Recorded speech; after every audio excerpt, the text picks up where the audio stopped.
असतो मा सद्गमय तमसो मा ज्योतिर्गमय मृत्योर्मा अमृतं गमय শান্তি শান্তি শান্তি।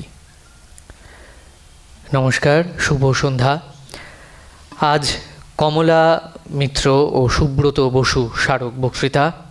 ইনস্টিটিউটের রীতি অনুযায়ী শুরুতেই তাদের সম্পর্কে সামান্য কয়েকটি কথা। কমলা মিত্র, শ্রীমতী কমলা মিত্রের জন্ম 1908 সালে পিতা শ্রীযুক্ত মানবেন্দ্রনাথ বসু ও মাতা শ্রীমতী অংশুবালা দেবী। তাঁর স্বামী স্যার প্রভাষচন্দ্র মিত্রের জ্যেষ্ঠ পুত্র শ্রীযুক্ত সুধাংশু কুমার মিত্র। শ্রীমতী কমলা মিত্রের স্বাভাবিক সত্যনিষ্ঠা, স্বভাবের সহজ ঋজুতা ও ব্যক্তিত্ব তাকে শ্বশুর এবং পিতৃকুলের সর্বস্তরের মানুষের শ্রদ্ধা ও প্রীতির পাত্রী করে তোলে। 1939 সালে তার প্রথমা কন্যার মৃত্যু হয়। এই মানসিক বিপর্যয়ের মধ্যে স্বপ্নে তিনি শ্রী শ্রী ঠাকুরের শ্রীমূর্তির দর্শন পান। তিনি বলতেন, মনে হলো আগুনে যেন কে জল ঢেলে দিলে। তিনি মঠাধ্যক্ষ শ্রীমৎ স্বামী বিরজানন্দ মহারাজের কাছ থেকে মন্ত্রদীক্ষা লাভ করেন। এখন থেকে তার জীবন অন্য পথে চলল। সে পথ শ্রীরামকৃষ্ণ বিবেকানন্দের পথ। প্রতিদিন কাজকর্মের পূর্বে তিনি শ্রী শ্রী ঠাকুরকে স্মরণ করে বলতেন, তোমার সংসারের কাজ তুমি করিয়ে নিও। কিছু দুস্থ রমণী বারবার তার কাছে সাহায্যের জন্য আসতেন। কিছু বালক বালিকার স্কুলের খরচও তিনি চালাতেন, আর সমস্ত উজাড় করে সেবা করতে চাইতেন শ্রীরামকৃষ্ণের ত্যাগী সন্তানদের। প্রাচুর্যের সংসার ছিল তার। ভেড়ির মাছ, বাগানের আম, কাঁঠাল ইত্যাদির দ্রব্য সম্ভারে তাঁর বাড়ি প্রায় উৎসব গৃহের রূপ নিত। তিনি এর অগ্রভাগ বেলুর মঠে ঠাকুর সেবায় পাঠিয়ে দিয়ে বারবার নিজের আশ্চর্য ভাগ্যকে প্রণাম জানাতেন। রামকৃষ্ণ মিশনের কোনো প্রতিষ্ঠানের সঙ্গে যোগাযোগ হলে সেখানে ঠাকুরের নিত্য সেবার্থে যথাসাধ্য অর্থ সাহায্য তাঁর কর্তব্যের অঙ্গ ছিল। ক্রমান্বয়ে কন্যারা বয়ঃপ্রাপ্তা হলো, তারা পরগৃহে গেল। পুত্রেরা উপার্জনক্ষম হলে ঘরে বধূ সমাগম হলো। তিনি এবার ধীরে ধীরে নিজেকে সংসারের থেকে বিচ্ছিন্ন করতে চাইলেন। প্রায়ই শোনা যেত প্রার্থনা করছেন, ঠাকুর কৃপা করে বন্ধন কাটিয়ে দাও। বেলুর মঠে ঘন ঘন যাওয়া আসা আর ঠিক সম্ভব হচ্ছে না। তিনি গোলপার্ক ইনস্টিটিউট অফ কালচারে যাতায়াত শুরু করলেন। তার সাধু সেবার আকাঙ্ক্ষা গোলপার্ক মিশনকে কেন্দ্র করে চরিতার্থ হতে লাগলো। তিনি গোলপার্ক মিশনের প্রতিটি সাধারণ কর্মচারীকেও সন্তান বোধে স্নেহ করতেন। পুত্র, পুত্রবধূ, কন্যা, জামাতা, নাতি, নাতনি সবাইকে ঘিরে গভীর ঈশ্বর নির্ভরতায় তিনি নির্ভয়ে সংসার যাত্রা নির্বাহ করেছেন। এবার শ্রীরামকৃষ্ণের চরণ ছায়ায় একটু বিশ্রাম। দেহ অপটু হয়ে আসছে, তিনি কর্ম কমিয়ে দিলেন। 1977 সালে তিনি স্বামীকে হারালেন। এই আঘাত পেয়ে বলেছিলেন, যিনি শোক দিয়েছেন তিনিই সহ্য করিয়ে দেবেন। পুত্রকন্যাদের মুখ চেয়ে তিনি বৈধব্যের কোনো বাহ্য আড়ম্বর রাখলেন না, কিন্তু গভীর অনাসক্তিতে তার অন্তর পূর্ণ হয়ে রইল। শরীর আরও ভাঙতে লাগলো। ভগবত প্রসঙ্গ আর সদ্গ্রন্থ পাঠ নিয়েই থাকতেন সবসময়। 1980 সালের 19 অগস্ট সকালবেলা তিনি ইহলোকের মায়া ত্যাগ করে শ্রীরামকৃষ্ণের চরণাশ্রয়ে চিরকালের মতো চলে গেলেন। শ্রী সলিল কুমার মিত্র, শ্রী মলয় মিত্র, শ্রী প্রবীর মিত্র এদের সকলের পৃষ্ঠপোষকতায় এই স্মারক বক্তৃতাটি আয়োজিত। আমরা শ্রীমতী কমলা মিত্রের পরিবারবর্গকে সকলকে ইনস্টিটিউট অফ কালচারের তরফে সাদর সম্ভাষণ এবং অভ্যর্থনা জানাই। সুব্রত বসু, কান্তিশচন্দ্র বসু ও শান্তিলতা বসুর দ্বিতীয় সন্তান সুব্রত বসু 4 এপ্রিল 1944 সালে অধুনা বাংলাদেশের খুলনা জেলায় জন্মগ্রহণ করেন। পরে 1948 সালের 1 ফেব্রুয়ারি কলকাতায় চলে আসেন। প্রথমে হেয়ার স্কুলে শিক্ষারম্ভের পর কলকাতা বিশ্ববিদ্যালয় থেকে স্ট্যাটিস্টিক্সে এমএসসি ডিগ্রি লাভ করেন। কর্মজীবনের প্রথমার্ধে কলকাতা মেডিকেল কলেজে শিক্ষক হিসেবে এবং পরে পশ্চিমবঙ্গ সরকারের টাউন ও কান্ট্রি প্ল্যানিং বিভাগে তিনি যোগদান করেন। কর্মরত অবস্থায় যাদবপুর বিশ্ববিদ্যালয়ের সান্ধ্যকালীন বিভাগ থেকে ইকোনমিক্সে এমএসসি পাশ করেন। বিজ্ঞানের ছাত্র হওয়া সত্ত্বেও সাহিত্য ও বিদেশি ভাষা শিক্ষার প্রতি তার সমান আগ্রহ ছিল। Subrata Basu Ramakrishna Mission Institute of Culture গোলপার্কের ভাষা শিক্ষার স্কুল থেকে প্রথমে ফরাসি, পরে ইটালি, স্প্যানিশ ও জার্মান ভাষা শিক্ষা করেন। গোলপার্কের ভাষা শিক্ষার স্কুলে স্প্যানিশ ভাষার অস্থায়ী শিক্ষক হিসেবেও তিনি সকলকে, বিশেষ করে ছাত্রছাত্রীদের কাছে বিশেষ শ্রদ্ধার হয়ে উঠেছিলেন। সুব্রত বসু একদিকে অমর্ত্য সেনের বক্তৃতার অসাধারণ বিশ্লেষণ করতেন, অন্যদিকে 1997 খ্রিস্টাব্দে কলকাতা বইমেলায় সত্যজিৎ রায়ের প্রদত্ত ভাষণ এই বিষয়টির ওপরেও সমান স্বাচ্ছন্দ্য ভাব দেখাতেন। সুব্রত বসু ও তাঁর শ্রদ্ধেয় স্প্যানিশ ভাষা শিক্ষক ডক্টর দিব্যজ্যোতি মুখার্জির উদ্যোগে কলকাতা বইমেলায় স্প্যানিশ ভাষায় বই বিক্রির স্টল প্রথম খোলা হয়। দুটি ত্রিভাষিক পত্রিকা প্রকাশের জন্য সুব্রত বসুর বিশেষ ভূমিকা ছিল। একটি ইআই ক্যামিনো, অন্যটি লা সেন্ডা। বাংলা ভাষা ও সাহিত্যের প্রতি তার সমান আগ্রহ ছিল। রবীন্দ্র কাব্য ও কবি জীবনানন্দ দাশ তাকে বিশেষভাবে আকর্ষণ করত। তিনি তার বেতনের একটি বড় অংশ মানুষের সেবায়, বিশেষ করে দরিদ্র ছাত্রদের শিক্ষার প্রয়োজনে ব্যয় করেছেন। সুব্রত বসুর ছোটবেলা থেকেই চোখের বিশেষ সমস্যা ছিল, ফলে মাত্র 20% দৃষ্টিশক্তি নিয়েই তিনি শিক্ষকতা করেছেন। তার শেষ ইচ্ছা অনুসারে তার সমস্ত বই গোলপার্কের ভাষা শিক্ষা স্কুলের ছাত্রছাত্রীদের স্বার্থে দান করা হয়। সুব্রত বসু 7 ফেব্রুয়ারি 2016 সালে সকলকে ছেড়ে অমৃতলোকে যাত্রা করেন। এই বক্তৃতাটি শ্রী দেবব্রত বসু, শ্রী প্রিয়ব্রত বসু ও শ্রীমতী পর্ণা বসুর পৃষ্ঠপোষকতায় আয়োজিত। আমরা তাঁদেরও সকলকে ইনস্টিটিউটের তরফে অভ্যর্থনা জানাই। আজ কমলা মিত্র ও সুব্রত বসু স্মারক বক্তৃতা প্রদান করবেন doctor Prajit Bihari Mukherjee, dean, School of Humanities and Social Science, TCG CREST, India. তার আলোচনার বিষয় পুনর্জন্মের বিজ্ঞান নাকি বিজ্ঞানের পুনর্জন্ম। প্রসঙ্গত জানাই, ডক্টর মুখার্জি দীর্ঘদিন ধরে এই বিষয়টির উপর গবেষণা করেছেন। তিনি এর আগে ইউনিভার্সিটি অফ পেনিসিলভেনিয়া, সেখানে তিনি শিক্ষকতা করেছেন। বর্তমানে তিনি আমাদের কলকাতা টিসিজি ক্রেস্ট যে ইউনিভার্সিটি রয়েছে সেইটির সঙ্গে তিনি যুক্ত রয়েছেন। আশা করি আমাদের আজকের তার যে এই বক্তৃতা আপনাদের সকলের সেটি মনোজ্ঞ বলেই বিবেচিত হবে। আমি ডক্টর মুখার্জিকে অনুরোধ করি তিনি তার বক্তৃতা শুরু করুন। ধন্যবাদ, নমস্কার।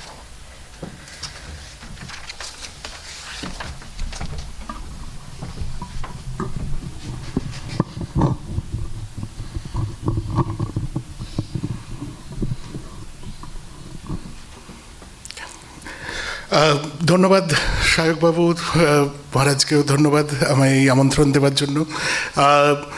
আমি এই গোড়াতেই একটা স্বীকারোক্তি সেরে নিই যে আমি কিন্তু ঐতিহাসিক, অতএব পুনর্জন্মের সত্যাসত্য নিয়ে আমি কোনো রকম দাবি করছি না।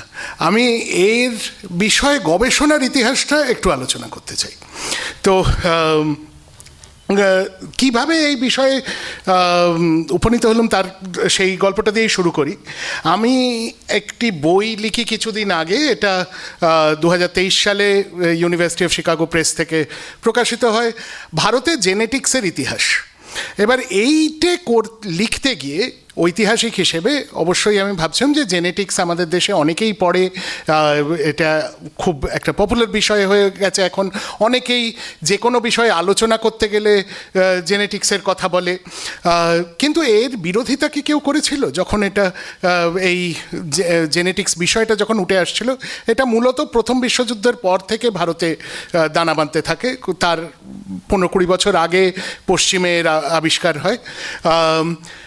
এটা দেখতে গিয়ে যে এই জেনেটিসিস্টদের বিরুদ্ধে কেউ কিছু বলছে কিনা, আমি এই লেখাটি পড়ি।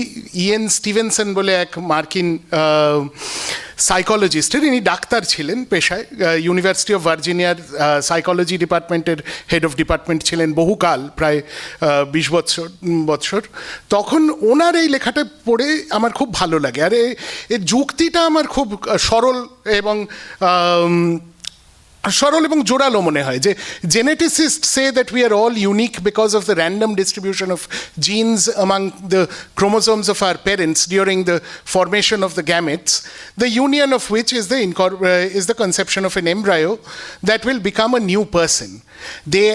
They would add that a further contribution to individuality comes from environmental influences after conception, uterine and postnatal.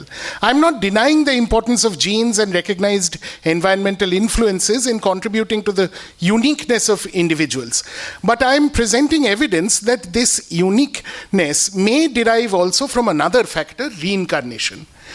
এটা আমার খুব অদ্ভুত লাগে যে আমরা মনে করি যে এই পুনর্জন্মবাদ বা এই ধরনের বিশ্বাস এগুলো প্রাচীন বিশ্বাস, বিজ্ঞান বিরোধী, এবং সেগুলো টিকে রয়েছে কারণ বিজ্ঞানের আলো সেখানে পৌঁছয়নি। এখানে আমি দেখলাম একজন বৈজ্ঞানিক সরাসরিভাবে আর একটা বৈজ্ঞানিক গোষ্ঠীর বিরুদ্ধে তার যুক্তি রাখছেন এবং সোজাভাবে সেটাকে তথ্য দিয়ে প্রমাণ করার চেষ্টা করছেন। তা আমি এই থেকে আমার এনার লেখা এবং এনার সঙ্গে যারা কাজ করেছিলেন তাদের নিয়ে একটু লেখা পড়া শুরু করি। তা করতে গিয়ে মূলত বক্তব্য এনাদের যেটা যে প্রজনন এবং পরিবেশের একটা ইম্পর্টেন্সটা আমরা জানি, কিন্তু এছাড়াও কি কোনো ফ্যাক্টর কাজ করছে? একটা ব্যক্তি কেন, তার ব্যক্তিসত্তার পেছনে কি কি আছে? সে কি শুধুমাত্র কার ছেলে কার মেয়ে সেই জন্যেই সে সেই রকম হয়েছে? সেটা কখনোই, এটা তো অনেক সময়ই দেখা যায় যে খুব ভালো বাবা মার খুব খারাপ ছেলে মেয়ে হয়েছে, বা খুব খারাপ বাবা মার খুব ভালো ছেলে মেয়ে হয়েছে। এনারা এটাও করেন, এনারা অনেক কটা যমজ ভাই বোনকে নিয়ে পরীক্ষা করেন যে যমজ ভাই বোন তাদের যে জেনেটিক মেকআপ অনেকটা একরকম, পরিবেশ একেবারেই একই পরিবারে মানুষ হয়েছে, তবু দেখা যায় তাদের মধ্যে পার্থক্য আসছে, এবং মানসিক পার্থক্য নয়, শারীরিক পার্থক্যও কিছু কিছু জায়গায় আসছে। সব থেকে ইন্টারেস্টিং যে কেসগুলো, সেখানে স্টিভেনসন এবং ওনার সঙ্গে যারা গবেষণা করেছিলেন তারা দেখান যে মানুষের শরীরে নানান আঁচিল, দাগ, নানান কিছু থাকে, যে কোনো বাচ্চার শরীরেই থাকে, অনেকের চলে যায়, অনেকের কম থাকে, বেশি থাকে, কিন্তু কোনো না কোনো দাগ আঁচিল প্রায় সকলেরই শরীরে খুঁজলে পাওয়া যায়। উনি গবেষণা করে দেখান যে যে বাচ্চারা জাতিস্বর, যারা পূর্বজন্মের স্মৃতি মনে করতে পারছে বলে দাবি করছে, তাদের মধ্যে অনেকজনই এরমও দাবি করছে যে তাদের অপঘাতে মৃত্যু হয়েছিল, হয় খুন হয়েছিল বা যারা আত্মহত্যা করেছিল বা এমন কিছু। স্টিভেনসন এবং ওনার সঙ্গের গবেষকরা মনে করেন যে আচ্ছা, এটাকে ধরে একটা তো এটা আমরা গবেষণা করতে পারি যে যদি অপঘাতে মৃত্যু হয় তাহলে একটা পোস্টমর্টেম রিপোর্ট থাকবে, পোস্টমর্টেম রিপোর্ট থাকলে সেই রিপোর্টে তাদের শরীরে কোথায় কী ধরনের ক্ষত হয়েছিল সেটা জানা যাবে, সেটার সঙ্গে কি বার্থমার্ক যেগুলো এই বাচ্চাটির রয়েছে তার কোনো যোগ আছে।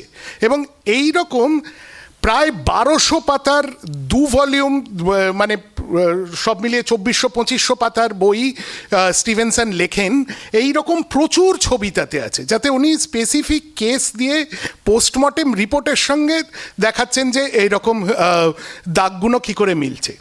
এবার এই রকম মানে একেবারে কাঠখোট্টা প্রমাণের ভিত্তিতে উনি কিন্তু জেনেটিসিস্টদের বিরুদ্ধে লড়ছেন, এবং এটা কোনো এমন নয় যে আচ্ছা আমি দার্শনিকভাবে এটাকে বিশ্বাস করি তাই আমি প্রমাণ করতে চাইছি, এমন নয় যে আচ্ছা আমার বিশ্বাস আমার কাছে, তোমার বিশ্বাস তোমার কাছে, আমি কিছু বলছি না। উনি একেবারে কাঠখোট্টা প্রমাণ দেখিয়ে বলছেন যে আচ্ছা, এই যদি দুটো যমজ ভাই বা যমজ বোন, তাদের শরীরে এই দাগগুলোর ফারাক কেন হচ্ছে, আবার সেই বাচ্চাটি যার স্মৃতি মনে করতে পারছে তার শরীরের ক্ষতর সঙ্গে এগুলো কেন মিলে যাচ্ছে।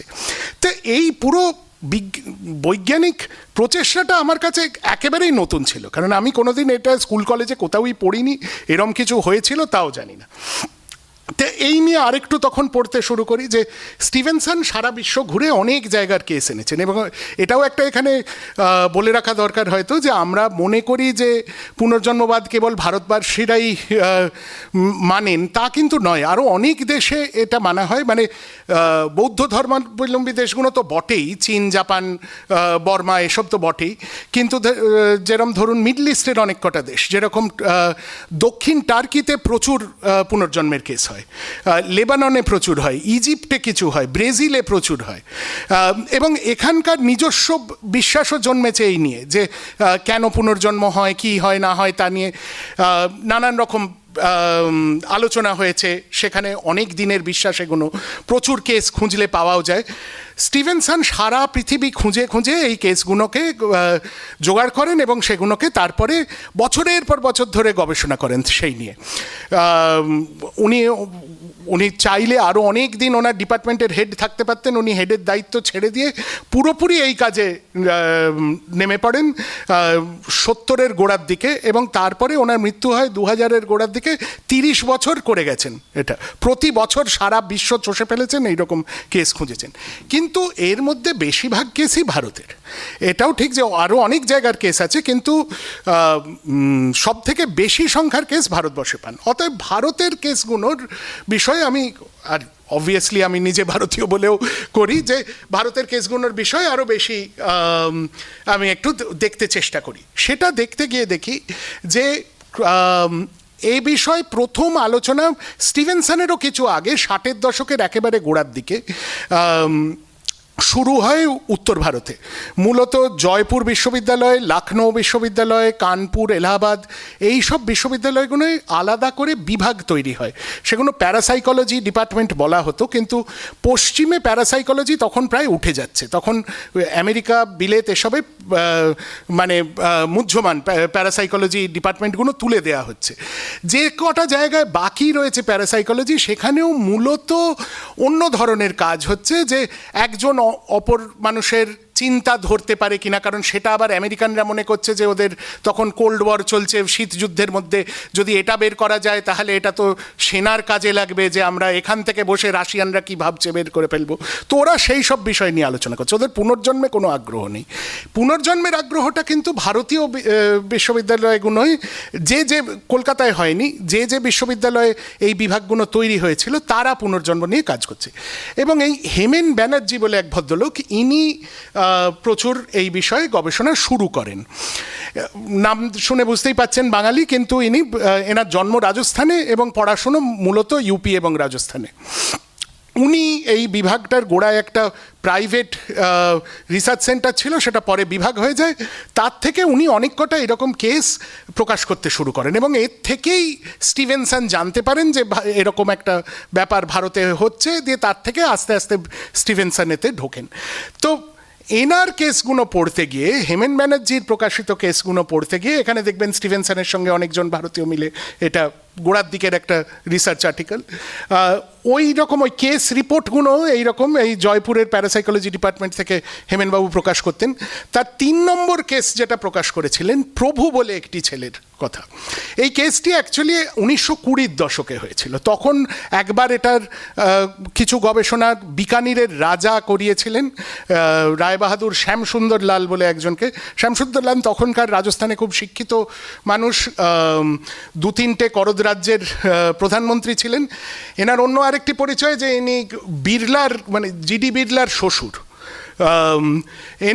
ইনি তখন এই বিষয়ে কিছু গবেষণা করেছিলেন এবং সেটা প্রকাশ করেছিলেন, কিন্তু তখন তো এটা কোনো বৈজ্ঞানিক পরিসর ছিল না। এটা উনি নিজে, বিকানিরের রাজা বলেন, ওনাকে কিছু টাকা দেন, উনি তাই জন্য গবেষণা করে একটা ফরাসি পত্রিকায় এর বিষয়ে ছাপেন।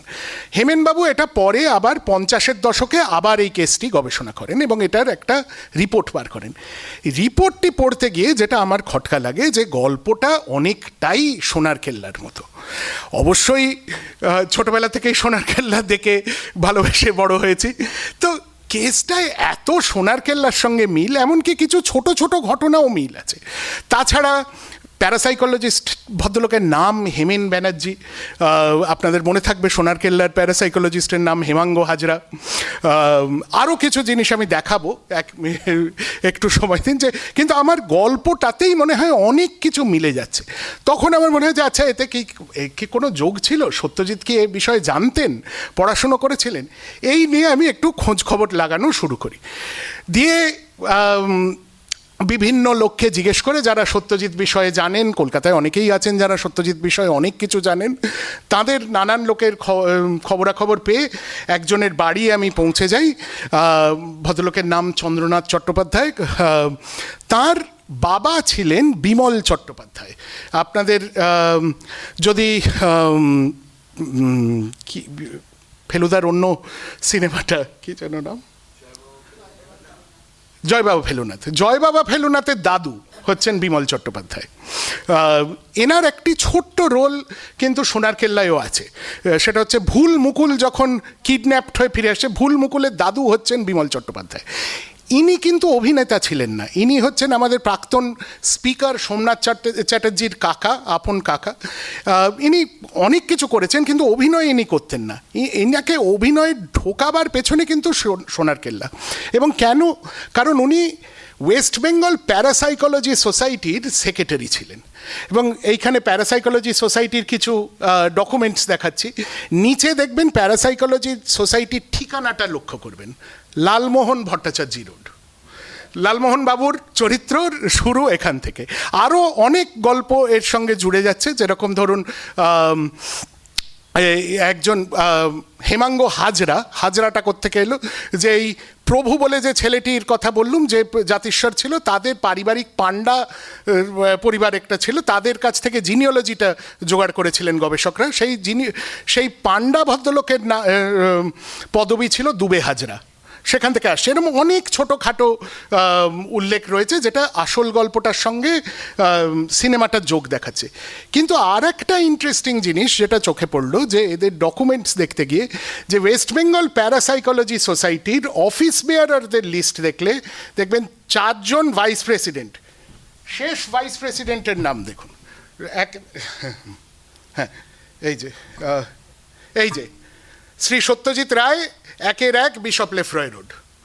সত্যজিৎ রায় এখানে, মানে এটা কাকতালীয় একেবারেই নয়। সত্যজিৎ রায় এই সোসাইটির ভাইস প্রেসিডেন্ট ছিলেন এবং উনি লাইফ মেম্বার ছিলেন।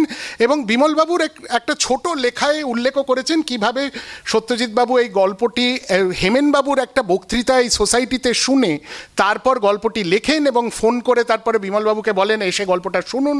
তারপর যখন সিনেমা করেন তখন বলেন আপনাকে সিনেমায় থাকতে হবে। বিমলবাবু বলেন আমি তো অভিনেতা নই। উনি বলেন যে না, এটা আপনার জন্যই আমার হয়েছে, আপনাকে থাকতেই হবে এতে। ফলে এই ব্যাপারটা পুরো মানে সুপ্রতিষ্ঠিত। এবং পরে আমি জানতে পারি আরও, যে সিনেমাটা বেরোবার পরে হেমেনবাবু সত্যজিৎ রায়ের বিরুদ্ধে মামলা করেন যে উনি আমার কাজ চুরি করে সিনেমা বানিয়ে দিয়েছেন। সে কেস অবশ্য কোর্টে টেকেনি। জজ বলেন যে আর্ট অলওয়েজ মিমিক্স লাইফ, এতে বলার কিছু নেই। তো কিন্তু উনি মামলাটা করেছিলেন। এইখানে বিমলবাবু দেখতে পাচ্ছেন, বিমলবাবু আর সত্যজিৎ রায়। ওখানে আবারও প্যারাসাইকোলজি সোসাইটির অনুষ্ঠানের কার্ড রয়েছে, আরও আছে বিমলবাবুর নিজের পেপার কাটিংয়ের ফাইল রয়েছে। তাতে এই একটি প্রতিবেদন দেখুন, বুবুল বলে বাড়ি যাবে, সে বাড়ি যাবে, মুকুল বলে বাড়ি যাবে, এই দিয়েই তো শুরু সোনার কেল্লা। তো মানে প্রতিটা প্রায় লাইনে লাইনে এরকম পাবেন কোনো কানেকশন। যাই হোক, আমার কাছে যেটা ইন্টারেস্টিং লাগলো, যে এটা তো গেল একটা, আমার কাছে ইন্টারেস্টিং, যারা সোনার কেল্লা ভালোবাসে, যারা সত্যজিৎ ভালোবাসে তাদের কাছে ইন্টারেস্টিং, কিন্তু এর সঙ্গে বিজ্ঞানের কী যোগ, এর থেকে বিজ্ঞানে আমরা পৌঁছলাম কী করে, সেটা দেখতে গিয়ে দেখলাম যে আমাদের এই হেমেনবাবু যেভাবে এটা শুরু করেন, যে গোড়ায় এই ভদ্রলোক শেঠ সোহনলালজি, এনার মৃত্যুর পর এনার ভাইরা কিছু টাকা দিয়ে একটা রিসার্চ সেন্টার তৈরি করেন জয়পুরে। সেই রিসার্চ সেন্টার থেকে হেমেনবাবু গোড়ায় একটা জার্নাল বার করা, একাডেমিক জার্নাল বার করা শুরু করেন। এবং এই একাডেমিক জার্নালের মধ্যে দিয়েই আস্তে আস্তে এই নতুন বিজ্ঞান কি হবে সেটা দানা বাঁধতে থাকে। কারণ তার আগে যেটা বললাম, যে বিদেশেও তখন প্যারাসাইকোলজি কিন্তু মুহ্যমান, প্যারাসাইকোলজি শেষের দিকে। এবং সেখানে যেটুকু প্যারাসাইকোলজি টিকে আছে তারা পুরোপুরি এই থট রিডিং, ইএসপি আর এর স্ট্যাটিস্টিক্যাল অ্যানালিসিস করছে। পুনর্জন্ম নিয়ে কারুর নেই। পুনর্জন্ম ইনভেস্টিগেট করতে গেলে একটা বড় মুশকিল হলো যে পুনর্জন্মর কেস তো আপনি ল্যাবরেটরিতে পাবেন না। পুনর্জন্মর কেস আপনি যেখানে যখন গ্রামে গঞ্জে যেখানে হচ্ছে খুঁজে পেতে হয়। তাহলে তার জন্য একটা নতুন মেথড তৈরি করতে হবে, যে কিভাবে এটা ফিল্ড সার্ভে করতে হবে গোড়ায়। সেই ফিল্ড সার্ভে করে যখন আপনি একটা বাচ্চাকে পেলেন, তারপরে অবশ্যই ওই যেগুলো আগে দেখালুম আপনাকে, ওগুলো আসলে হচ্ছে আরও পরে, যে এই বার্থ মার্কের সঙ্গে পোস্টমর্টেম রিপোর্টের একটা রিলেশন দেখা, সেটা পরে আসছে। তার আগে এটা গোড়ায় এনারা ভাবছেন যে আচ্ছা এই বিষয়টাকে আমরা কিভাবে স্টাডি করতে পারি, এটার কি মেথড হওয়া উচিত। এবং এইখানে একটা নতুন মেথডের জায়গা উঠে আসছে। তখন আরেকটা প্রশ্ন হলো যে এটা তো একটা বেসরকারি ব্যক্তিগত উদ্যোগ, সোহনলালজির পরিবার শুরু করলো, এটা ইউনিভার্সিটিতে বিভাগ হলো কি করে? ইউনিভার্সিটি বিভাগগুলো গোড়ায় শুরু হচ্ছে প্রায় সবই ইউপি এবং রাজস্থানে। এটা হেমেনবাবুর নিজের হাতে আঁকা ম্যাপ, 1965 কি 67। এবং এর পেছনে যাদের দ্বারা এইগুলো প্রতিষ্ঠিত হচ্ছে তাদের মধ্যে অন্যতম হলেন ডক্টর সম্পূর্ণানন্দ। সম্পূর্ণানন্দ ইউপির দ্বিতীয় মুখ্যমন্ত্রী ছিলেন, পরে রাজস্থানের রাজ্যপাল হন। সম্পূর্ণানন্দ নানা বিষয়ে পড়াশুনো করতেন এবং সম্পূর্ণানন্দের এই বিষয়ে খুবই আগ্রহ ছিল। উনি এমনকি একেবারে একাডেমিক জার্নালে এ বিষয়ে আর্টিকেলও ছাপিয়েছেন। তাছাড়া একটা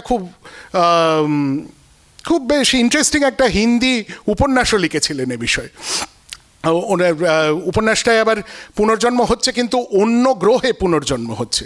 এবং সেই উপন্যাসটা বেরোবার পরে ওনার মুখ্যমন্ত্রী পদ যায়, কারণ ওনার অনেক রাজনৈতিক সঙ্গীরা বলেন উনি তো মার্সে পড়ে থাকেন, উনি আর দেশ কি চালাবেন, ওনাকে দিয়ে চলবে না বলে ওনাকে সরিয়ে দেওয়া হয়।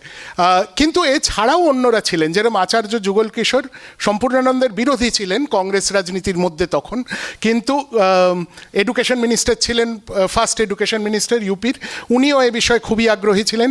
কৈলাসনাথ কাটজু মধ্যপ্রদেশের চিফ মিনিস্টার ছিলেন। কৈলাসনাথ কাটজু পার্সোনালি বেশ কয়েকটা পুনর্জন্ম নিয়ে কনফারেন্সেতে অধ্যক্ষ পদ গ্রহণ করেন। অতএব বেশ কয়েকজন রাজনৈতিক নেতাও এই সময় এ বিষয়ে আগ্রহী ছিলেন এবং তাদের দরুনই এগুলো বিশ্ববিদ্যালয়ের মধ্যে এই বিষয়ে আলোচনা এবং শুরু হয়। তবে এটা শুধুমাত্র একটা ভারতীয় গল্প নয়। যেটা আরও ইন্টারেস্টিং যে এই সময় এইটা মূলত এই বিভাগগুলো, ইউজিসি এই বিভাগগুলোকে মান্যতা দেয় এবং ফান্ডিং দিতে শুরু করে 1963-তে। 63 থেকে 1970 অবধি ইউজিসি ফান্ডেড হয়, তারপরে সেটা বন্ধ হয়ে যায়, সে বিষয়ে পরে আসবো। কিন্তু এই যে 60-এর দশকটা জুড়ে এই সমস্ত গবেষণা হচ্ছে, এই গবেষণা কিন্তু ভারতের বাইরেও বেশ অনেক কটি জায়গায় ছড়িয়ে পড়েছিল। হেমেন ব্যানার্জি এবং অন্যান্য গবেষকরা, যমুনা প্রসাদ বলে আরেকজন ছিলেন, এরা তুর্কি যান অনেকবার, এরা লেবানন যান, সেখানে গবেষণা করেন, কিন্তু মস্কোতেও যান। এ বিষয়ে সোভিয়েতরা খুব আগ্রহী ছিলেন। এটাও আমার কাছে একেবারেই নতুন বিষয় ছিল, যে আমি ভাবিনি যে সোভিয়েত ইউনিয়নে এ বিষয়ে কোনো আগ্রহ থাকবে। কিন্তু চেকোস্লোভাকিয়ায় ছিল, অস্ট্রিয়ায় ছিল, এইখানে হয়তো পড়া যাচ্ছে না, কিন্তু এটা একটা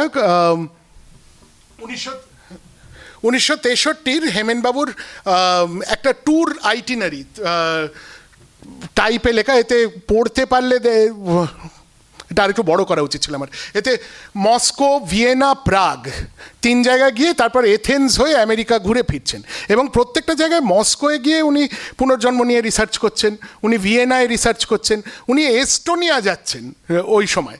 আর 60-এর দশকে 70-এর দশকে তখন কিন্তু বিদেশ যাওয়া এত সহজ ছিল না। তখন বিদেশ যেতে গেলে, এবং যদি আপনি সরকারি চাকুরে হয়ে বিদেশ যান, তাহলে আপনার জন্য স্পেশাল পারমিশন করতে হতো, ফরেন এক্সচেঞ্জ পাবার জন্যে বা foreign exchange even currency convert করার জন্য স্পেশাল পারমিশন লাগতো, এবং গভর্নমেন্ট সার্ভেন্টদের জন্য এটা খুবই কমপ্লিকেটেড একটা প্রসেস ছিল।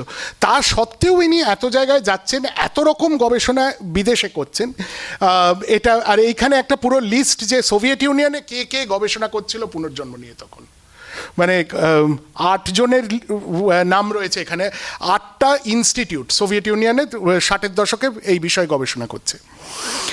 তবে এবার ফিরে আসি, অনেক দেশ ভ্রমণ হলো, এবার ফিরে আসি একেবারে কাছাকাছি, যে রামকৃষ্ণ মিশনে নরেন্দ্রপুরে একটি ঘটনা ঘটে এই সময়, যে এই মেয়েটি দোলনচাপা মিত্র বলে, এর বাবা ঔদার্যময় মিত্র, ইনি নরেন্দ্রপুরের পোলট্রি ডিভিশনে কাজ করতেন।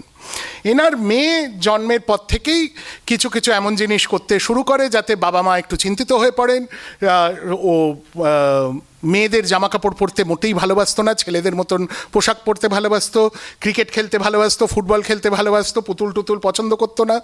এবং তারপর কিছুদিন পর থেকে বলতে আরম্ভ করে আমি বর্ধমান যাব, আমার বাড়ি বর্ধমানে।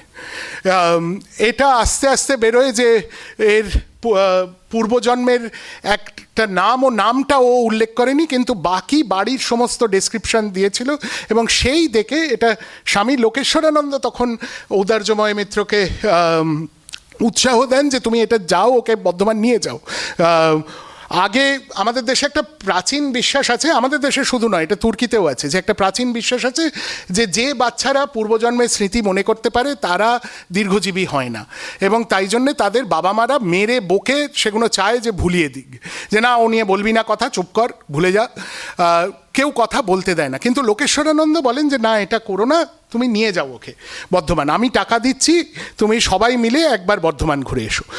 দুবার বর্ধমান গিয়ে দ্বিতীয় ট্রিপে দোলনচাঁপা ওর বাড়ি চিনতে পারে, বাড়িতে ঢুকে অনেককে চিনে ফেলে।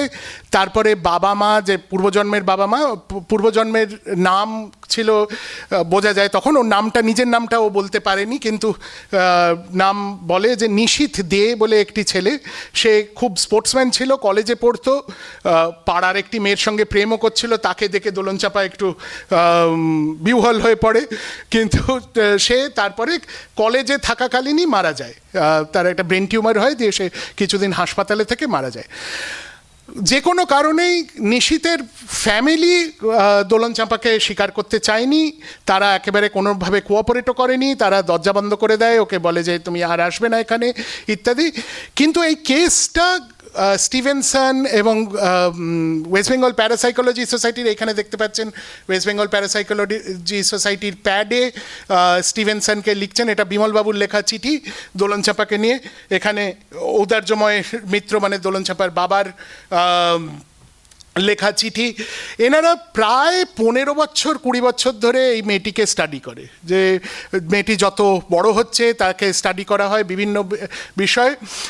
আর লোকেশ্বরানন্দ অনেক পরে একটি বক্তৃতাতে এ বিষয়ে বলেন, ওকে খুবই সংক্ষেপে বলেন, কিন্তু চিঠি ছাপাটিতে ওনার রোলটা আরও বিস্তৃতভাবে আলোচিত আছে, কিন্তু এতে সেটা নেই, ওনার নিজের লেখায় সেটা নেই, নিজের লেখায় খুব ছোট করে বলেন। কিন্তু এই কেসটার মধ্যে আমরা আরও কয়েকটা জিনিস পাই, যে দেখতে পাই যে কিভাবে এটাকে, এই গবেষণাটাকে আরও জোরালো করার জন্যে কত রকম বৈজ্ঞানিক উপায় ব্যবহার করা হচ্ছে। প্রথমেই এখানে ক্যালকাটা স্কুল অফ ট্রপিক্যাল মেডিসিনে নিশীথ ভর্তি ছিল মারা যাবার আগে, সেখানকার মেডিকেল রিপোর্ট জোগাড় করা হয়, তো এটা অরিজিনাল রিপোর্টটা। এইখানে বেশ কিছু স্পেশাল সাইকোলজিক্যাল টেস্ট তৈরি করা হয়, কিছু নোন টেস্ট, যেরকম রোরশাক বলে একটা টেস্ট হয়, খুব বিখ্যাত টেস্ট, যে একটা এরকম বাদুড়ের মতন কালির ছাপ দেখিয়ে বলা হয় যে তুমি কি মনে করতে পারছো বলো, দিয়ে সেটার ভিত্তিতে সাইকোলজিস্টরা একটা তাতে নাম্বার দেন, সেই নাম্বারটা একটা স্কেলে ফেলে তারপর দেখা হয়। এরকম নানান টেস্ট, কিন্তু সেই টেস্টগুলোকে একটুখানি পরিবর্তিত করে যাতে এই ধরনের কেসে লাগানো যায় সেটা করেন।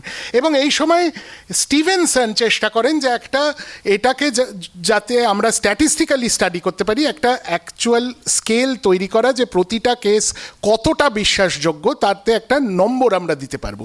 তাতে বিভিন্ন জিনিস দেখা হবে, যে তার পূর্বজন্মের প্রবৃত্তি আর এই জন্মের প্রবৃত্তি থেকে মিল আছে, সে কজনকে চিনতে পেরেছে, তার শরীরে কোনো দাগ আছে কিনা, এই সব কটার একটা করে স্কোর হবে, এবং সেইগুলো জুড়ে একটা টোটাল স্কোর করা হবে। তো এটা একটা সম্পূর্ণ নতুন বিজ্ঞান গড়ার চেষ্টা হচ্ছে এখানে।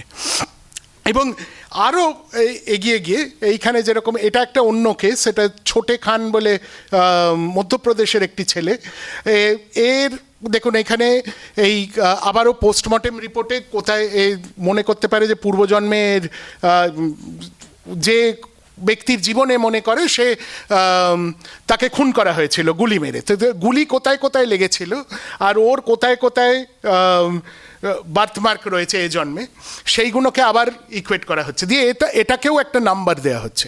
সো এই সবকটা মেথড জুড়ে একটা নতুন বৈজ্ঞানিক মেথড তৈরি করা হচ্ছে। এটাকে যদিও প্যারাসাইকোলজি নামেই চলছে, এটা কিন্তু বিদেশের প্যারাসাইকোলজি নয়। কারণ বিদেশে, যেরকম আমি আগেই বলেছি, যে বিদেশে কেউ পুনর্জন্ম নিয়ে গবেষণাই করছিল না। এরা পুনর্জন্ম করতে গিয়ে দেখলো যে বিদেশের মেথডগুলো আমাদের চলবে না, আমাদের এই ধরনের কেস করতে গেলে নিজের মেথড তৈরি করতে হবে, এবং সেই মেথডগুলো কী হবে সেগুলো আস্তে আস্তে বেরোচ্ছে। এবার এর আর একটা আরও বড় প্রেক্ষাপট রয়েছে, সেটা হলো যে ভারত স্বাধীন যখন হলো তার আগেই দ্বিতীয় বিশ্বযুদ্ধ হয়েছে আপনারা জানেন, এবং অ্যাটম বোমা ফেটেছে।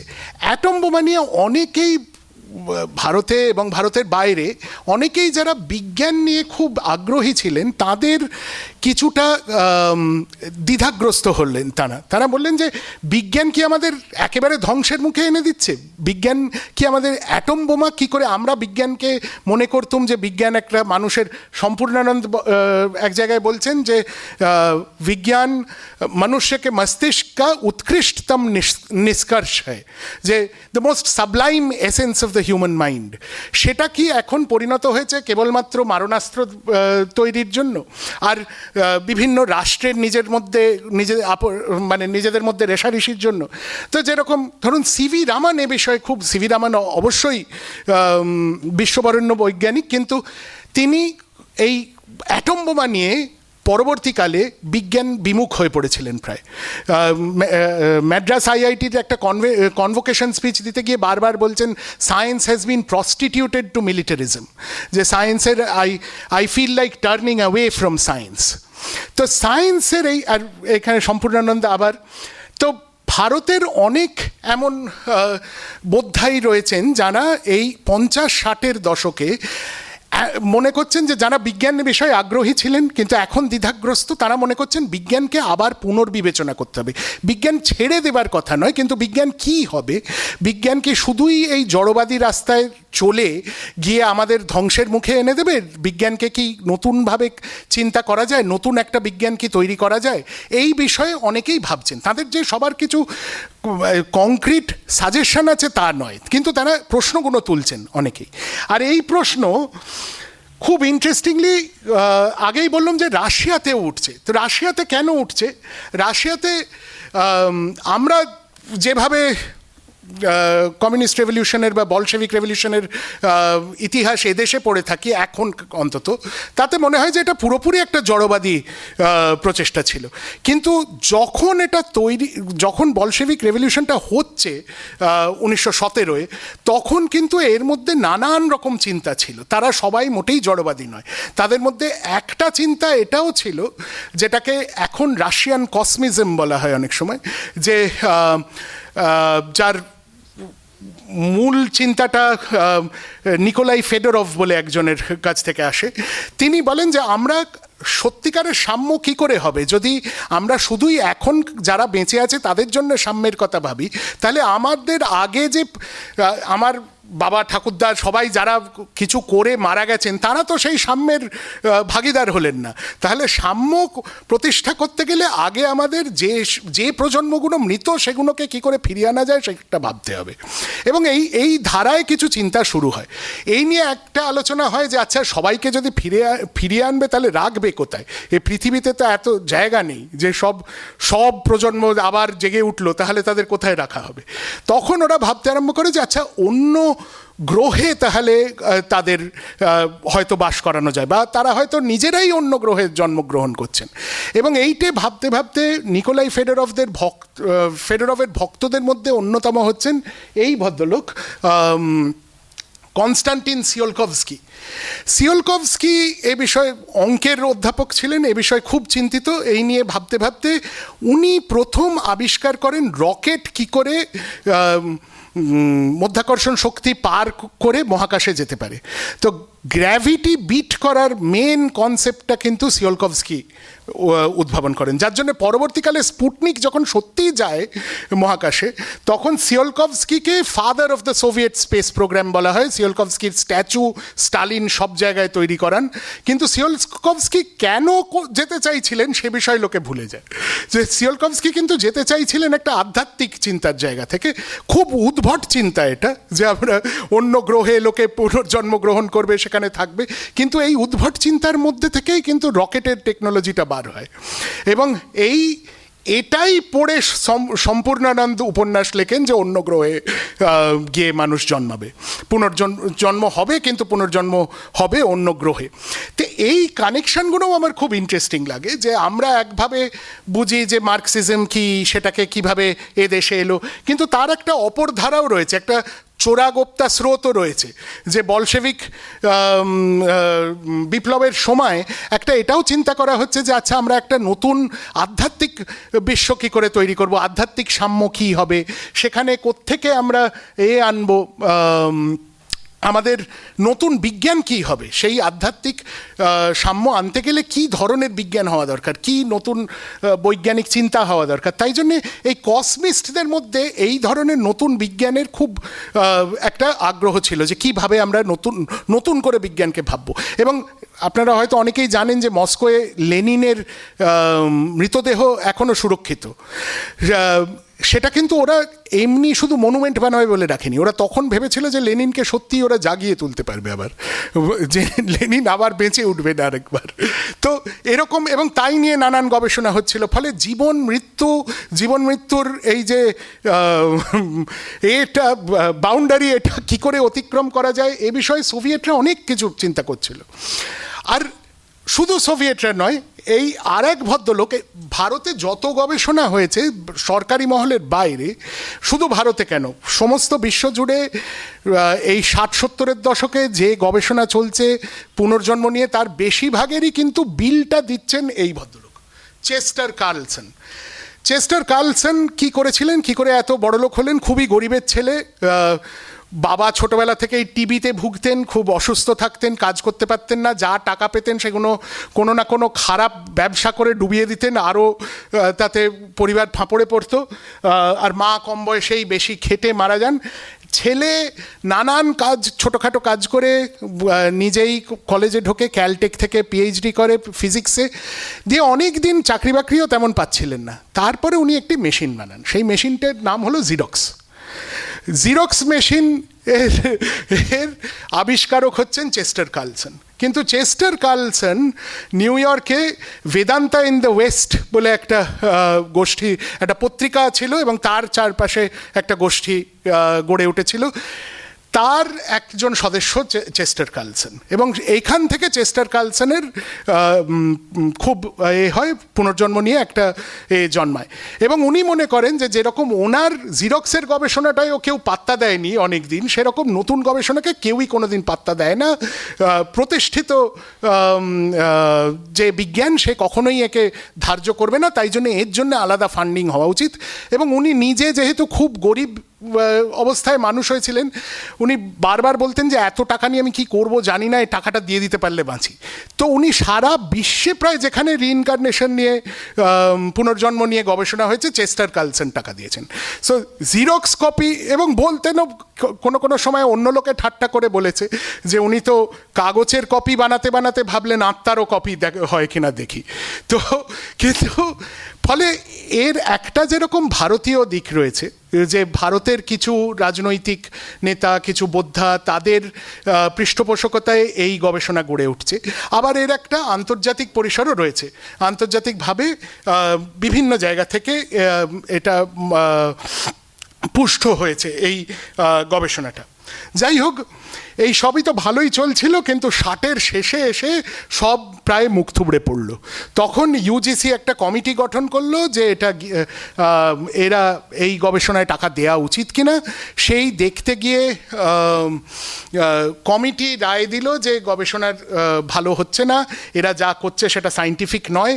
তার কিছু সে আলোচনায় এখানে যাব না, কিন্তু এর মানে যেরকম যে কোনো কমিটিতে হয়ে থাকে, যে কমিটির সদস্য 3 জন, সেই 3 জনের মধ্যে একজনের বন্ধু এমন একজন যার সঙ্গে হেমেন বন্দ্যোপাধ্যায়ের খুবই ঝগড়া, অর্থাৎ তিনিও একটা অ্যাঙ্গেল কমিটিতে দিচ্ছেন। যাই হোক, এই করে 71 সালের গোড়ার দিকে ডিপার্টমেন্টগুলো সব বন্ধ হয়ে যায়। এই নিয়ে কাগজে তখনও বেরোয় যে ডার্টি পলিটিক্স হচ্ছে। লোকসভায় কিছু লোক প্রশ্ন করেন, সমর গুহ ফরওয়ার্ড ব্লকের এমপি ছিলেন, তিনি বারবার প্রশ্ন করেন যে কেন বন্ধ করে দেওয়া হচ্ছে, কোনো ভালো দেয়া হচ্ছে না, কারণ দেয়া হচ্ছে না। আর একটা যেটা হয় যে সমস্ত রেকর্ড হাপিস হয়ে যায়। যা কেস প্রায় 1 দশকের বেশি ধরে যত কেস গবেষণা হয়েছিল, তার যা কেস রিপোর্ট ছিল, আনপাবলিশড যা পেপার ছিল, সমস্ত গায়েব হয়ে যায়। আমি এগুলো একটাও জিনিস ভারতে পাইনি। ইউনিভার্সিটি অফ ভার্জিনিয়া, যেখানে স্টিভেনসন পড়াতেন, শার্লটসভিল ভার্জিনিয়াতে, তাদের মেডিকেল স্কুলে এখনও একটা ছোট্ট ডিপার্টমেন্ট টিম করে বেঁচে আছে, ডিভিশন অফ পারসেপচুয়াল স্টাডিজ বলে। তাদের একটা আর্কাইভ আছে। আর্কাইভের কোনো ক্যাটালগ নেই, তবে একটা বাড়ির দোতলায়, পুরনো একটা বাড়ির দোতলায় প্রচুর ক্যাবিনেটে কাগজ ঠাসা আছে। এবং এখন যিনি ডিরেক্টর, তিনি খুব সহৃদয় ব্যক্তি। তার সঙ্গে দেখা করতে তিনি বললেন, ঠিক আছে আপনি চলে আসবেন, আমি চাবি দিয়ে দেবো, বিকেলবেলা চাবিটা আমায় ফেরত দেবেন, আর সারাদিন বসে থাকুন। তা আমি সারাদিন বসে ঘেঁটে এগুলো শার্লটসভিল থেকে পেলুম, কিন্তু এখানে কোথাও কিচ্ছু পাইনি। তো যাই হোক, 71 সালে তো বন্ধ হয়ে গেল এই ডিপার্টমেন্ট। এরপর ছোট ছোট উদ্যোগ চলতে থাকলো। যেরকম ধরুন, আরেকজনের নাম আমি করেছি ইয়েন স্টিভেনসনের সঙ্গে, যমুনা প্রসাদ, এই ভদ্রলোক, ইনিও খুব ভালো গবেষক, এলাহাবাদে থাকতেন। ইনি একটা মনোবৈজ্ঞানশালা বলে একটা ছোট্ট সরকারি কেন্দ্রের ডিরেক্টর ছিলেন, এবং সেইখান থেকে উনি বেশ কিছু গবেষণা চালিয়ে যান। হেমেনবাবুর মতন মিডিয়াতে এর কোনো প্রচার ছিল না, খুবই লো কীভাবে চালিয়ে যান, কিন্তু উনি একেবারে 90-এর শেষের দশক অবধি, মানে 90-এর শেষ অবধি চালিয়ে গেছেন। স্টিভেনসন নিজেও চালিয়ে যান। হেমেন ব্যানার্জি, এখানে খুব একটা ইন্টারেস্টিং আবার ব্যাপার হয়। ওনার সরকারি চাকরি যাবার পর উনি উত্তর আরও সেন্সেশনাল সমস্ত ক্লেম করতে থাকেন, গবেষণার পথ ছেড়ে দিয়ে শুধুমাত্র বড় আর তখন যেটা গোড়ায় এরা ঠিক করেছিলেন যে কেউ যদি দাবি করে আমি কুইন ভিক্টোরিয়ার পুনর্জন্ম, কি আমি স্বামী বিবেকানন্দর পুনর্জন্ম, তাদের আমরা গবেষণা করব না, কারণ এই সব ওয়েল নোন ব্যক্তিদের এদের জীবনের অনেক কিছু এমনিই মানুষ জানতে পারে, তাই জন্য এটা গবেষণা করে আমরা কোনোদিনও কিছু ডিসাইড করতে পারবো না। একটা অজ্ঞাত কুলশীল ব্যক্তির জীবন কেউ মনে করতে পারলে সেটা তাহলে আমরা ধরে নিতে পারি যে এটা আর জানার অন্য কোনো উপায় ছিল না। তাই জন্য এরা গোড়ায় কিন্তু কোনো ফেমাস লোকের জাতিস্বরকে কোনোদিন গবেষণা করতেন না। হেমেনবাবু পরের দিকে আরম্ভ করলেন শুধুই এরকম বড় কেউ বলছে আমি ফ্যারাও র্যামসেস ছিলুম, কেউ বলছে আমি নেপোলিয়ন ছিলুম, তাদের গবেষণা করছেন, আর বই এরকম খুচরো খুব রঙিন বই লিখছেন, আর তাইতে হচ্ছে। ফলে ওই যে সোনারকেল্লার নকল ডক্টর হাজরা, সেও কিন্তু হেমেনবাবু, আসল হাজরাও হেমেনবাবু, নকল হাজরাও হেমেনবাবু। কারণ পরের দিকে ওনার যখন সোনারকেল্লা তৈরি হচ্ছে 73 সালে, তখন অলরেডি এটা বন্ধ হয়ে গেছে, এবং হেমেনবাবু উত্তর এমন সব কাজ কারবার করছেন যা নিয়ে বাকি প্যারাসাইকোলজিস্টরা খুব বিব্রত যে এটা কি হচ্ছে, আমাদের গবেষণাটা পুরো একেবারে খেলো করে দিচ্ছেন। ফলে কিন্তু সেই প্রসঙ্গও সোনারকেল্লায় এসে যাচ্ছে, এই আসল আর জাল দুজনের মধ্যে। তো যাই হোক, এখানেই আপাতত শেষ করি।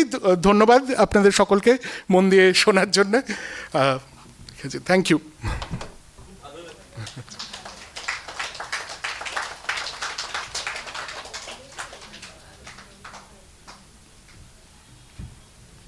কিছু কি প্রশ্ন? হ্যাঁ, মানে ওই রকম ব্যক্তিগত কিছু প্রচেষ্টা চলতে থেকেছিল, সেটা প্রায় 90-এর শেষ অবধি চলেছে। যেরকম যমুনা প্রসাদ যতদিন বেঁচে ছিলেন উনি চেষ্টা করেছেন। আরেকজন ইয়েন স্টিভেনসনের ছাত্রী ছিলেন সাতওয়ান্ত পাসরিচা বলে, তিনি ব্যাঙ্গালোরে নিমহান্সের প্রফেসর হয়েছিলেন পরে। তিনি এখনও জীবিতা, কিন্তু রিটায়ার করে গেছেন। তিনি যতদিন বেঁচে ছিলেন, তিনি মানে বেঁচে এখনও আছেন, যতদিন চাকরিতে ছিলেন তিনি কিছুটা চালিয়ে গেছেন। কিন্তু যেটা হয়েছে যে কোনো প্রাতিষ্ঠানিক উদ্যোগ নেই এর পেছনে। আর যেটা এখন হয়েছে যে একটা, এই আগে কথা হচ্ছিল এ বিষয়ে, যে একটা দুভাগ হয়ে গেছে, যে যারা মানতে চায় না তারা বলে সব বুজরুকি কিছুই মানবো না, আর যারা মানতে চায় তারা বলে এ তো ব্যাদে আছে।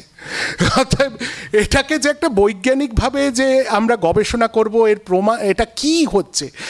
এখানে আরেকটা ইন্টারেস্টিং জিনিস যে এরা কিন্তু এই গবেষণার সময় আত্মা কথাটাও ব্যবহার করতেন না, বলতেন যে আত্মা তো একটা হাইপোথেসিস, আছে কিনা আমি জানি না, আমি যেটা জানি যে স্মৃতিটা আছে। তো হেমেনবাবু এটাকে বলতেন এক্সট্রা সেরিব্রাল মেমোরি, ইসিএম, যে আমি জানি কোনো একটা ভাবে স্মৃতিটা ট্রান্সফার্ড হচ্ছে কিন্তু ব্রেন ছাড়া। সো ব্রেনটা তো অবভিয়াসলি আলাদা, কিন্তু স্মৃতি গেছে, এইটুকুই আমি জানি। এবার এর মেকানিজমটা কি, আত্মা হতে পারে, কিন্তু that is a hypothesis. So এই যে একটা মানে খোলা মনে ব্যাপারটাকে দেখে এটাকে গবেষণা করা, সেই জিনিসটা বন্ধ হয়ে গেছে পুরোপুরি প্রায়। না, ক্যালকাটা ইউনিভার্সিটিতে আমি যতদূর জানি কোনোদিনই পড়ানো হয়নি। না, তবে শান্তিনিকেতনে একসময় হেমেনবাবুর উদ্যোগেই কিছু ইউনিভার্সিটি যেখানে উনি বিভাগ করতে পারেননি, সেখানে ভেতরে প্যারাসাইকোলজি ক্লাব শুরু করেছিলেন, যে যারা কিছু ছাত্র কিছু অধ্যাপক মিলে নিজেরা একটা রিডিং গ্রুপ চালাচ্ছেন, আলোচনা করছেন, গবেষণাও করছেন। তো সেরকম বিশ্বভারতীতে একটা ছিল, সেটা কতদিন টিকে ছিল সে বিষয়ে আমি এখনও বিশেষ জানতে পারিনি, কিন্তু কিছুদিন ছিল, সেটা আমি জানি 60-এর দশকের মধ্যে মাঝামাঝি নাগাদ ছিল।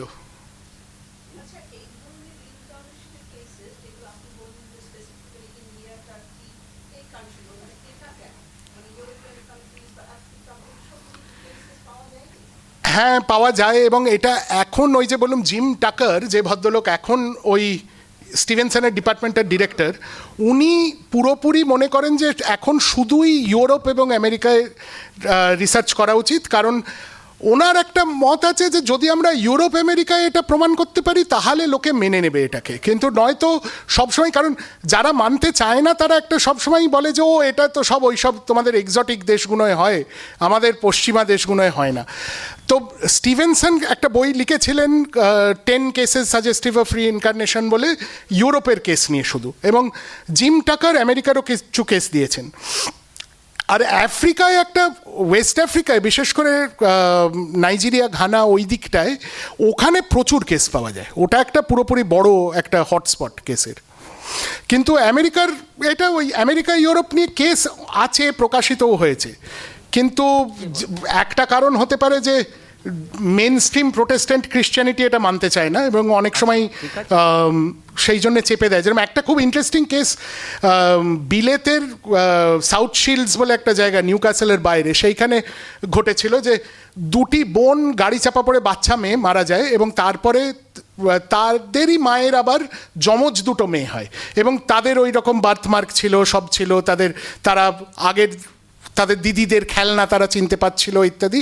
সেটা হেমেনবাবু গিয়ে করেছিলেন, এবং সেখানে যেটা হয় যে সেটা ক্যাথলিক পরিবার, তার বাবা খুব ছিল যে হ্যাঁ আমার মেয়েরা ফিরে এসছে, কিন্তু ওদের মা মানে প্রচণ্ড একটা গ্লানিতে ভুগতেন যে একদিকে আমি মানতে চাই যে আমার মৃত মেয়েরা ফিরে এসছে, কিন্তু আমার চার্চ বলছে যে এটা খুব খারাপ জিনিস, হেরেটিক্যাল বিলিফ, আমার করা উচিত নয়, এনকারেজ করা উচিত নয়। তো উনি খুব মানসিক দ্বিধায় থাকতেন।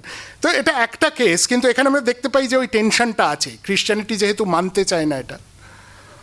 হ্যালো, হ্যাঁ, ওই যে আমি আলোচনাটা খুবই ইন্টারেস্টিং আমার কাছে লাগলো, যে একটা নতুন আলো, যেটা হচ্ছে সায়েন্টিফিক্যালি আমরা দেখার চেষ্টা করা হয়েছে কিছুটা। কিন্তু আমি একটা অন্য প্রসঙ্গ বলতে চাই। বিবেকানন্দের রাজযোগে কিন্তু উনি এক্সপ্লিসিটলি বলেছেন যে আমাদের ইন্টারনাল ওয়ার্ল্ড, আমাদের ম্যাটার এনার্জি ওয়ার্ল্ডটা তো এক্সটার্নাল ওয়ার্ল্ড। এখানকার তো অনেক কিছুই আমরা বিজ্ঞান, ওটা ফিজিক্স, কেমিস্ট্রি, ম্যাথস, বায়োলজি, এগুলি হচ্ছে এক্সটার্নাল ওয়ার্ল্ড নিয়ে ঘাটাঘাটি করছে। কিন্তু ইন্টারনাল ওয়ার্ল্ডের উনি ডিসিসিভলি বলেছেন এটা একটা বিজ্ঞানের নামটাই হচ্ছে রাজযোগ। রাজযোগে বলতে চেয়েছেন এই যে জীবাত্মা যে পরবর্তী ক্ষেত্রে যে আত্মার যে আপনি বলছেন পুনর্জন্ম, জীবাত্মা পরমাত্মারই একটা পার্ট। আমরা খণ্ড খণ্ড হয়ে বিভিন্নভাবে রয়েছি এরকম, কিন্তু অখণ্ডভাবে একটাই মানে সত্য, ব্রহ্ম মানে ওই পরমাত্মা। এইটুকুটা আমি রাজযোগ থেকে বললাম আর কি। এর সঙ্গে এটা যে ইন্টারনাল একটা বিজ্ঞান, সে প্রসঙ্গে আপনার মতামত কি? মানে ধরুন ইন্টারনাল এক্সটার্নালের এরা কিন্তু এই ডিভিশনটাকেই খণ্ডন করছে, বলছে যে স্মৃতি তো একটা ইন্টারনাল ব্যাপার, স্মৃতি তো আমাদের শারীরিক ব্যাপার নয়, স্মৃতি তো ব্রেনে, আজকাল নিউরোসায়েন্স বলবে যে হয়তো ব্রেনে আছে, কিন্তু স্মৃতিটাকে যদি আপনি ইন্টারনাল মনে করেন বা মানুষের প্রবৃত্তিগুলো, সেই প্রবৃত্তিগুলো যখন আবার শারীরিক ভাবেও প্রকাশ পাচ্ছে, যে যেরকম ধরুন যার আঙুল কাটা গেছে অ্যাক্সিডেন্টে, সে পরের বার জন্মাচ্ছে আঙুল ছাড়া, তো এখানে এটা ইন্টারনাল না এক্সটার্নাল? যে তো এই ঘটনাগুলো কি ঘটছে দেখুন, আত্মা, তাই জন্যে আমি হেমেনবাবুর ওই কথাটা বললাম যে উনি আত্মা কথাটাও ব্যবহার করতে চাননি গোড়ায়, বলেছেন যে ওটা হাইপোথেসিস।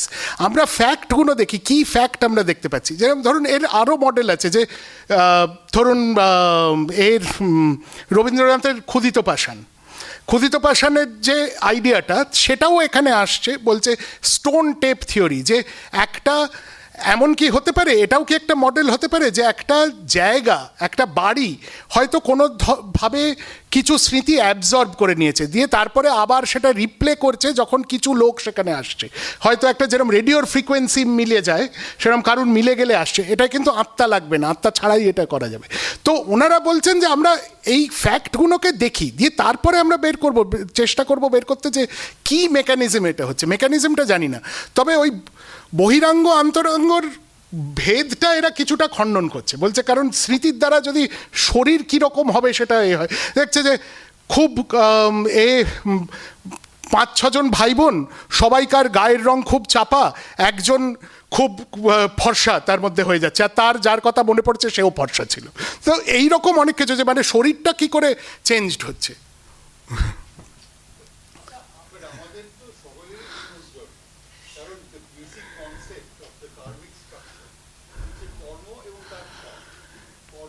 তার ফল, তাহলে আমরা যখন মারা যাই তখন অজস্র কর্মফল বাকি রয়ে গেছে, তো তার এফেক্ট হচ্ছে আমাদের নেক্সট জন্ম, এটা তাই না? এবং এটা তো we can only infer, because that is the only truth, because আমার কর্মফলটা কোথায় নেক্সট ফ্রাক্টিফাই হবে, এটা জন্ম ছাড়া তো হবে না। কিন্তু এটা খুব একটা ইন্টারেস্টিং প্রশ্ন আপনি করলেন, কারণ এরা অবভিয়াসলি কর্মফল, আমরা সবাই এই কথাটা শুনে থাকি, মানে ভারতবর্ষে মানুষ হতে গেলে সবাই এই কথাটা শুনেছে। ওরা কিন্তু যেটা দেখে যে কেসগুলো পাচ্ছে তার মধ্যে অনেকেরই, প্রথম কথা হয়তো সবারই পুনর্জন্ম হচ্ছে, কিন্তু স্মৃতি সবার থাকছে না।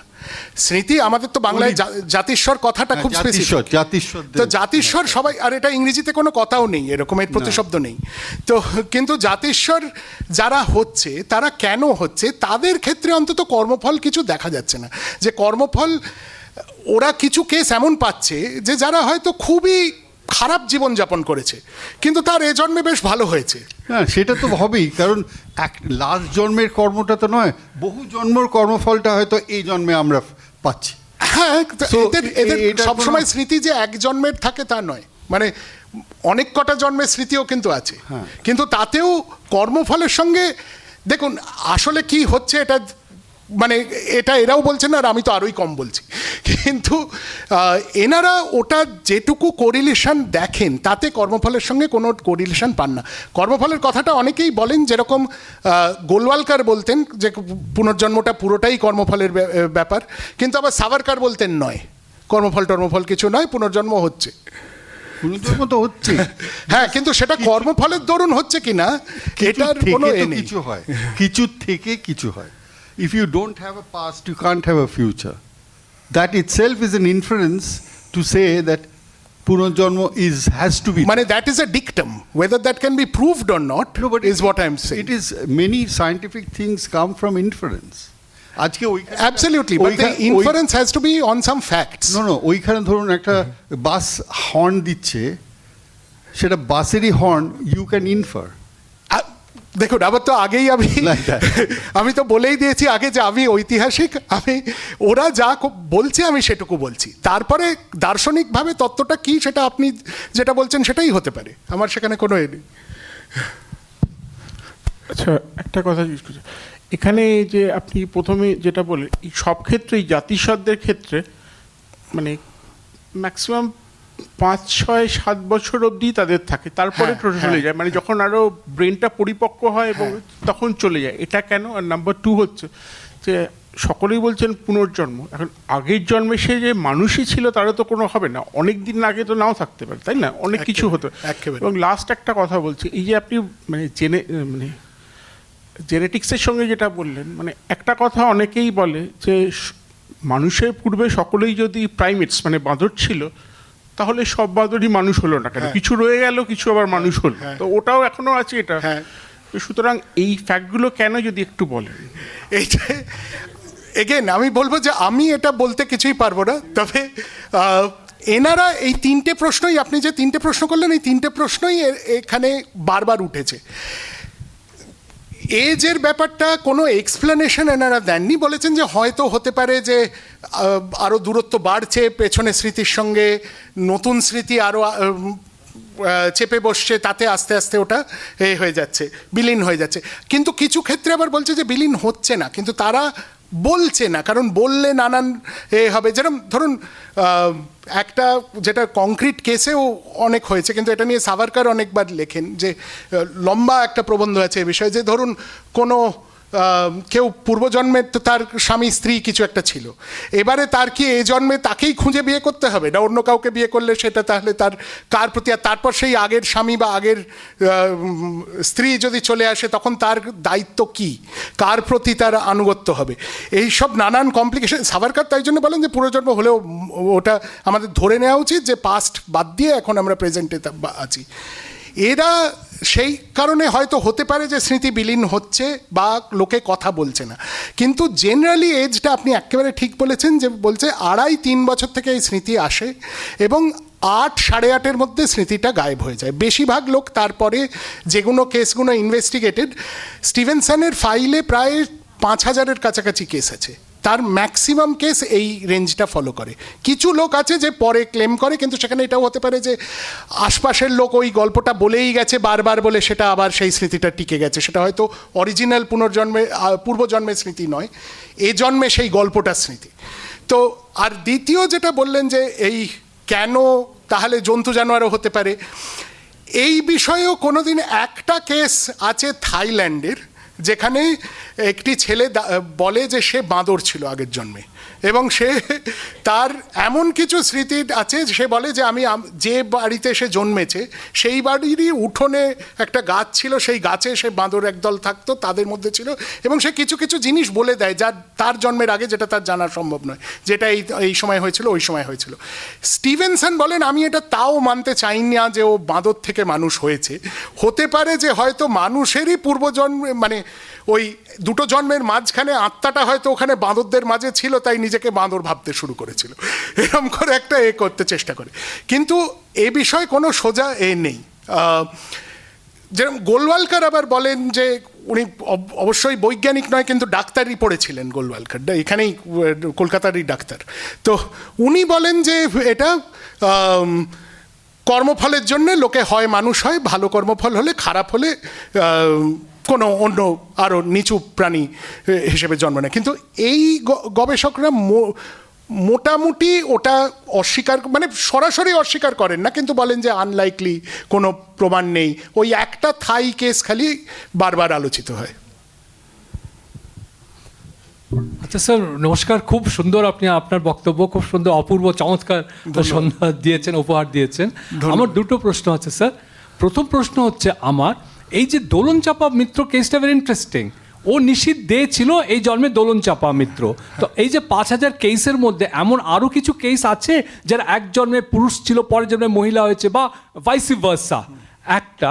আর দ্বিতীয় হচ্ছে, এই যে 5,000 কেসের মধ্যে কোনো কি, অনেকে আমি যেটা বুঝলাম যে অপমৃত্যু হয়েছে বা দুর্ঘটনা হয়েছে বা অল্প বয়সে মারা গেছে, এমন কোনো কেস আছে 5,000-এর মধ্যে ফুল কোর্স 80 বছর 90 বছর বেঁচেছে, 95 বছর বেঁচেছে, তার পরের জন্মে তার এটা মনে পড়েছে, নাকি এগুলি প্রত্যেকটাই অপমৃত্যু বা দুর্ঘটনা বা অল্প বয়সে মারা গেছে? এই আমার দুটো প্রশ্ন স্যার। না, ধন্যবাদ। প্রথম প্রশ্নটা যে হ্যাঁ, এরকম কেস আরও আছে। ভারতে এই ধরনের কেস কম, যে যেখানে কোনো একটা লিঙ্গ পরিবর্তন হয়েছে, তবে আছে আরও, দোলনচাঁপারটা একা নয়, আরও কেস আছে, কিন্তু ভারতে এটার কম। স্টিভেনসন একটা পরিসংখ্যান করেন ওনার সমস্ত সারা পৃথিবীর কেসের ভিত্তিতে, যে উনি আন্দাজ করেন যে প্রতি 6.5টা জন্মের পরে লিঙ্গ পরিবর্তন হয়। 6.5 মানে অ্যাভারেজে এসছে যে এটা। আর এতে স্ট্যাটিস্টিক্স কীভাবে করেছেন আমার পুরো অঙ্কটা মনে নেই এখনও, কিন্তু উনি বলেন যে 6.5বার জন্মগ্রহণ করার পরে একটা লিঙ্গ পরিবর্তন হয়। এই বিষয়ে আলোচনাটা কিন্তু আবারও এতে ভালো হয় যে কারণ এখানে কমপ্লিকেশনগুলো আরও বেশি। যে স্টিভেনসন দোলনচাঁপার কেসটা স্টাডি করতে গিয়ে লোকেশ্বরানন্দ বলেন যে না, আত্মার কোনো লিঙ্গ হয় না, আত্মার হতেই পারে। স্টিভেনসন বলেন যে দেখুন, আমি ওটা পুনর্জন্মের কেস হিসেবে ইন্টারেস্টিং, কিন্তু একটা বাচ্চা মেয়ে, আমি ছোট থেকে ওকে দেখছি, এর তো আগে গিয়ে সংসার করবে কি করে যদি এইটে, তাহলে একে আস্তে আস্তে একে মেয়েদের কাপড় পরান জোর করে, ওকে মেয়েদের সঙ্গে খেলতে বসান। স্টিভেনসন এগুলো বলেন, কিন্তু লোকেশ্বরানন্দ বলেননি ইন্টারেস্টিংলি, যে ও যা করছে করুক ওর মতন। কিন্তু এই লিঙ্গ পরিবর্তনের সব বেসিক্যালি আছে কেস অনেক, আর তার একটা স্ট্যাটিস্টিকও আছে। আর অন্য প্রশ্নটা, ও হ্যাঁ হ্যাঁ হ্যাঁ হ্যাঁ হ্যাঁ সেরকমও আছে অনেক কটাই। অপমৃত্যুর মানে ওনারা যেটা দেখেন যে সাধারণ একটা পপুলেশনের মধ্যে অপমৃত্যুর হার যা হয়, রেশিওটা যা, তার থেকে এই কেসগুলোর মধ্যে অপমৃত্যুর হার অনেক বেশি। তা বলে এই নয় যে 100%। ধরুন এমনিতে যদি অপমৃত্যুর হার, এটা আমি এক্স্যাক্ট নাম্বারগুলো আমার মনে নেই, ধরুন 23%, কিন্তু এই কেসগুলোর মধ্যে সেটা দেখা যাচ্ছে 37 কি 38%। তাহলেও বাকি 62% তো থেকেই যাচ্ছে, যেটা একেবারে নর্মাল ডেথ। তো নর্মাল ডেথের অনেকই আছে।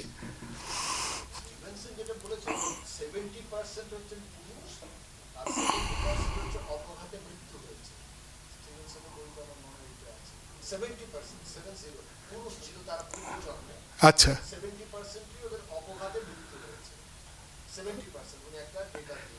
70% বোধ হয় নয়, বোধ হয় তার চেয়ে কম, কিন্তু হতেও পারে, আমার এক্স্যাক্ট নাম্বারটা মনে নেই এই মুহূর্তে। হ্যাঁ,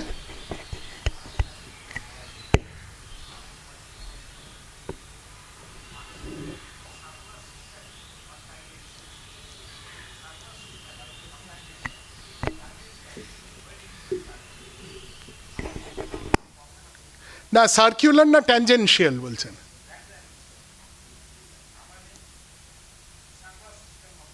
হ্যাঁ,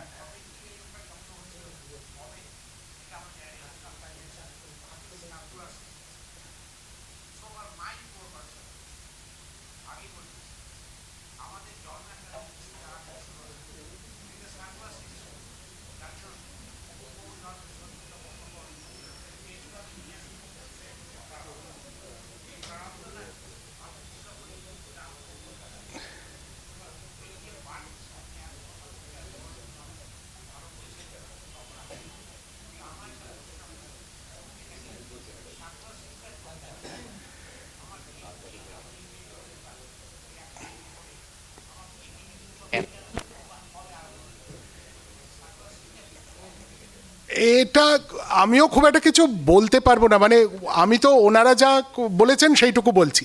তো সেখানে বারবার জন্ম হচ্ছে, এরকম কেস আছে যে 3-4টে জন্মের স্মৃতি কিছুটা আছে তার, কিন্তু সেটা সার্কেলটা কমপ্লিট হচ্ছে কিনা সে বিষয়ে কিছু, মানে অন্তত এদের নথিতে কিছু নেই। নমস্কার। আচ্ছা, এতক্ষণ পুনর্জন্মের বিজ্ঞান নাকি বিজ্ঞানের পুনর্জন্ম, এই বিষয়টির উপর আলোচনা করলেন ডক্টর প্রজিত বিহারী মুখার্জি।